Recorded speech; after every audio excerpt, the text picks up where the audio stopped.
Ukulele দোতারা style কোর্সের 27 নম্বর video এটা। আজকের ভিডিওতে আমরা যাচাই করব আপনার সুরের সেন্স কতটুকু ডেভেলপ হলো। আপনি আজকের ভিডিওটা দেখলে নিজেই বুঝতে পারবেন আপনার সুরের সেন্স আরও কতদূর ডেভেলপ হওয়া দরকার বা কতদূর হয়েছে। তো আজকের এই ভিডিওটা ইউটিউবে পাবলিক করা থাকবে, অনেকটা হচ্ছে প্রমোশনের জন্য পাবলিক করা বলতে পারেন। তো অনেকেই জিজ্ঞেস করে আপনার এই রেকর্ডেড কোর্সের ভিডিওর কিছু স্যাম্পল দেন কীরকম, তো সেই জন্যই আর কি পাবলিশ করা। তো আমাদের এই রেকর্ডেড কোর্সের 2-3টা ভিডিও পাবলিশ করা আছে, যদিও পেইড কোর্স তো ওই জন্য আর কি সমস্ত জিনিসগুলো পাবলিশ করা নাই, তো এটাই স্বাভাবিক। তো চলেন আমরা শুরু করি। আজকে আমরা গানের সুর খোঁজা দিয়ে শুরু করব।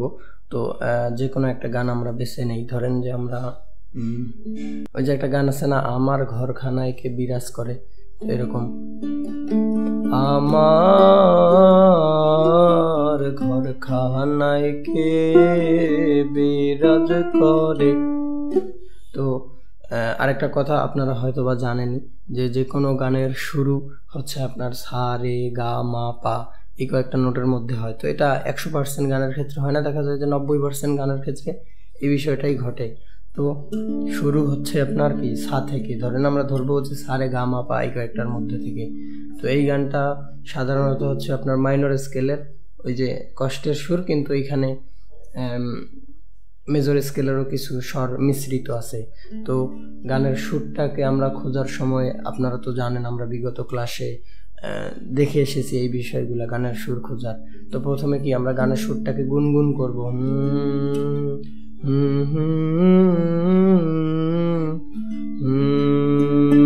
শুরু দেখেন সা থেকে,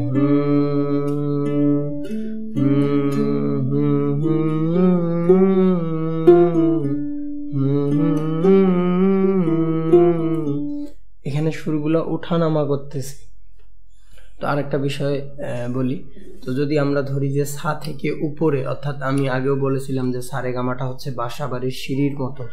তো সা যদি আমরা নিচে ধরি, সা থেকে যদি আমরা উপরে বলি, তাহলে রে গা মা পা ধা নি সা, আস্তে আস্তে যে উপরের এই সাটার দিকে যাচ্ছে। এখন যদি আমি বলি এই যে মায়ের নিচে, যে মা মায়ের নিচে, তাহলে বোঝাচ্ছে কি গা রে সা, অর্থাৎ সা রে গা মাটা বাসা বাড়ির সিঁড়ির মতো যদি হয়, তো সা থেকে বাকি সবগুলো উপরে না। এখন যদি আমি বলি আপনার মা থেকে নিচে, তার মানে কি বোঝাচ্ছে গা রে সা, এই নোটগুলাকেই তো বোঝাচ্ছে। তাহলে গানের সুরটা কি ছিল, এইটুকু জায়গা খুঁজবো,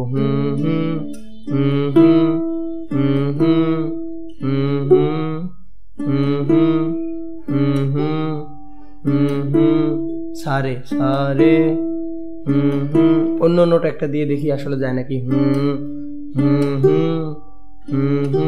বেশি যাচ্ছে, এটার সাথে যাচ্ছে। তো আপনাকে এই জিনিসগুলো রিলেট করতে হবে। তো এগুলা রিলেট করার জন্য বা এটা খুঁজে পাওয়ার জন্য বিগত যে প্র্যাকটিসগুলো আছে, তো অনেকেই মনে করে আপনি ওই যে প্র্যাকটিসের যে ভিডিওটা বা প্র্যাকটিসগুলো একদিন করলেই মনে হয় হয়ে যাবে। তো সুরের সেন্সের ব্যাপারটা কি, এই সুরগুলোকে আপনার বুঝতে হবে, খুঁজতে হবে। এগুলো বোঝার জন্য, খোঁজার জন্য যে বিগত প্র্যাকটিসগুলো ছিল, আপনারা ওই আমাদের রেকর্ডেড কোর্সের যে প্র্যাকটিসগুলো, সেগুলো করতে করতে করতে দেখবেন যে আস্তে আস্তে আস্তে আস্তে এই সুরের সেন্সটা আপনার তৈরি হচ্ছে। তো অনেকে আমাকে মেসেজ দেয়, ভাই আমি গান খুঁজে পাচ্ছি না। তো খুঁজে তো পাবেন না, এটাই স্বাভাবিক, কারণ আপনি প্র্যাকটিসগুলো করেন নাই। প্র্যাকটিসগুলো যদি করতেন, আপনার এই প্রশ্নটা থাকতো না আর। চলেন আমরা আবার খুঁজি।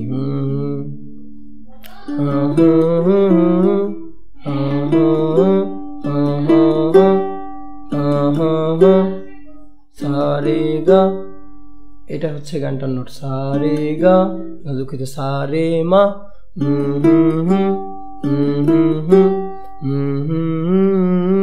এটা কিন্তু গানটা সুর। দেখি আমি একটা অন্য নোট বাজিয়ে, যাচ্ছে না,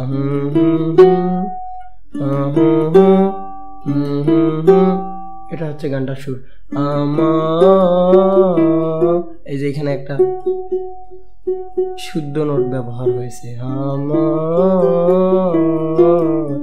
তো প্রথম যেটুক সা রে মা, তারপরে হচ্ছে আপনার গা, এইটুক শুদ্ধ নোটের সুর ছিল।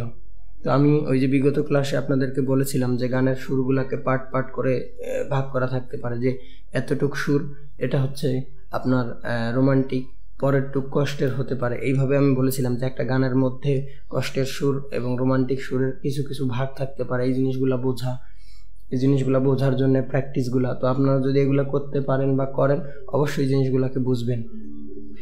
তো আবার দেখি, এই যে দেখেন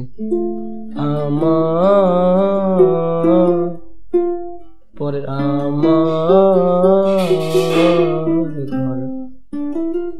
এরপরে হচ্ছে আপনার কোমলে চলে আসছে, ঘরখানায় কে বিরাজ করে।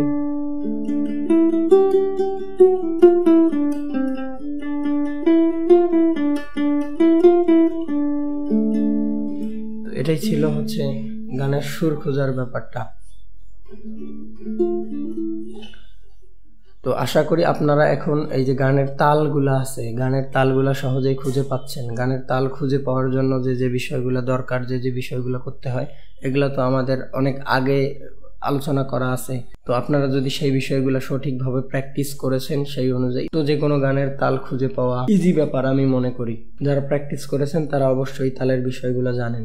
তো আমি এই কথাটা আগেও বলেছিলাম যে আপনার গানের সুর যেটা, সেটাকে ঠিক রেখে আপনার এই উকুলেলেতে সেই সুরটা মিলাতে হবে। তো যারা ইউটিউবে দেখছেন ভিডিওটা, তারা হয়তো বা বলতে পারেন ভাই আমি তো এটা মিলাতে পারি না, মিলাতে গেলে আমার কাছে সবগুলা সুরই, দুইটা সুরই বা সব সুরই একই মনে হয়।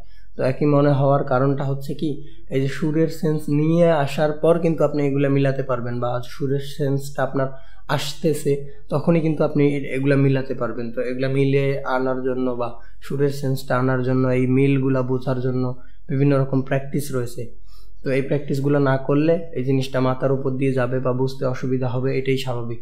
তো আপনি যদি সিরিয়াল ওয়াইজ সেই প্র্যাকটিসগুলো করতে পারেন তো অবশ্যই এই জিনিসগুলো মিলাতে পারবেন। তো যারা শিখতে চায় তাদেরকে উদ্দেশ্য করে কিছু বলি। আমাদের এই যে রেকর্ডেড কোর্সের আপনি এই ভিডিওটা দেখতেছেন, এটা হচ্ছে একটা পেইড কোর্সের ভিডিও।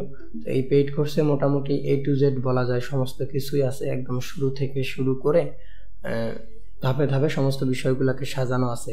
তো দেখা যায় অনেকেই শিখতে চায়, কিভাবে শিখবে, কোথা থেকে শিখবে, দেখা যায় কেউ আর্থিক সমস্যার কারণে কারো কাছ থেকে ওইভাবে শিখতে পারে না। তো আমাদের এই রেকর্ডেড কোর্সটাতে শিখলেও আপনি যে সুবিধাগুলো পাবেন, সেটা হচ্ছে যে গাইডলাইনের একটা ব্যাপার থাকে। যে কোনো সময় আপনার যে কোনো সমস্যা মনে হলো আমাকে নক করলেন, আমি সেটার সমাধান দিয়ে দিলাম। তো মোটামুটি ওই ভিডিও দেখে শিখলেও একটা প্রপার গাইডলাইন পাবেন। আর এই কোর্সটাকে এমনভাবে সাজানো হচ্ছে যারা শিখতে চায় আসলে।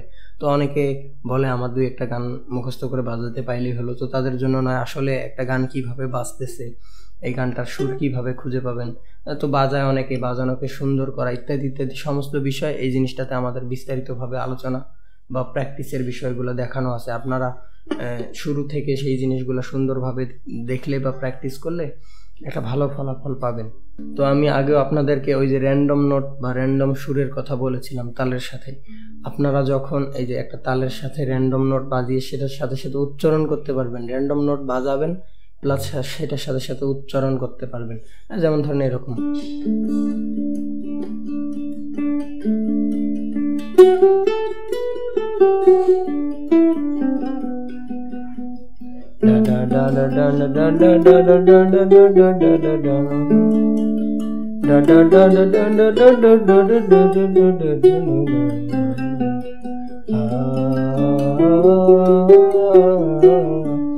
তো আপনারা এই জিনিসটা কখন করতে পারবেন, যখন আপনারা জানবেন এইটার সুর কেমন, এইটার সুর কেমন, এটার পরে এটা বাজালে কেমন সুর হবে, এই 2-3টা সুরকে একসাথে বাজালে কেমন হবে। তখন আপনারা যখন আগে থেকে জানবেন তখনই কিন্তু এই সুরটা উচ্চারণ করতে পারবেন। তো যখনই এই সুরটা উচ্চারণ করতে পারবেন র্যান্ডম বাজিয়ে, তখনই জানবেন যে খেলা শেষ, আপনার আর কিচ্ছুরই দরকার নেই। তো আপনারা এইভাবেও করার ট্রাই করবেন। তো দেখা যায় কি, এই যে আমাদের সা যেটা, সেটাকে আমরা যদি মধ্যে ধরি, এই যে সায়ের সুরটা এরকম, একটা গান আপনি যখন বাজাবেন, বাজাতে গিয়ে যখন গুনগুন করবেন, গানের সুরটা যদি এই হুঁর থেকে বেশি হয়, যেমন অনেক বেশি, অনেক বেশি, তো আপনারা এই সায়ের যে সুরটা আছে সেটার সাথে মেলানোর চেষ্টা করবেন যে সেটা থেকে কত উপরে হতে পারে গুনগুনটা। যদি উপরে হয় তাহলে নোটটা উপরে আছে, যদি সেই সায়ের কাছাকাছি হয় তাহলে সায়ের কাছাকাছি আছে। তো এই জিনিসটা আমি আগেও অনেকবার বলেছি যে যে কোনো গানের শুরু হয় সা রে গা মা পার মধ্যে থেকে, এরপর যখন আস্তে আস্তে উপরের দিকে যায় চিল্লানোর দিকে, তখন এই পা থেকে শুরু করে উপরের সাইড দিকে। তো আপনারা এখন যেটা করবেন, ওই যে কোনো একটা গান শুনলেন, সেটাকে ওই যে আমি যেভাবে দেখালাম সুর মিলানোর ব্যাপারটা, তো এটা আগে অনেকবার করেছি। তো ভাই সব থেকে বড় কথা হচ্ছে কি, আপনি যদি এখন প্র্যাকটিস না করেন এই জিনিসগুলার, তো জীবনে সুরের সেন্স ডেভেলপ করা সম্ভব নয়। আপনাকে এই যে সুর নিয়ে আসার জন্য, সুরের সেন্স নিয়ে আসার জন্য এগুলো প্র্যাকটিস করতে হবে। তো অনেকে বলে ভাই কিছু নোট দেন, কিছু নোট দেন। তো ভাই গানের জন্য কিন্তু কোনো ধরা বাঁধা নোট, কোনো সুর, কোনো নিয়ম নাই। আপনার আমরা যে বাজানোর যে নিয়মগুলো, যেমন তালের সাথে সুর পরিবর্তনের নিয়ম, তালের সাথে ঝংকার বাজানোর নিয়ম, বাজানোকে সুন্দর বাজানোর নিয়ম, এই জিনিসগুলো আপনি গানে ব্যবহার করতে পারবেন। কিন্তু গানের জন্য কোনো ধরা বাঁধা নোট কিচ্ছু নেই। আপনাকে এই নিয়মগুলোর উপর ভিত্তি করে গানের যেটা সুর আছে সেই সুরগুলাকে বাজাতে হবে। তো অনেকেই আমাকে বলে নোট দেন, তো নোট দিয়ে কোনো লাভ নাই। আপনারা আপনার মস্তিষ্কের ব্যবহার, একটা গান যখন শুনতেছেন গানের দর্শক হিসেবে নয়, গানটা আসলে কিভাবে হলো, গানটার এই যে কোথায় কি বাজতেছে, কোথায় কষ্টের সুর, কোথায় রোমান্টিক সুর, আপনার মাথার ব্যবহার করেন। এটা আমি আগেও বলেছি। তো ভালো থাকবেন সবাই, দেখা হবে সামনের ভিডিওতে।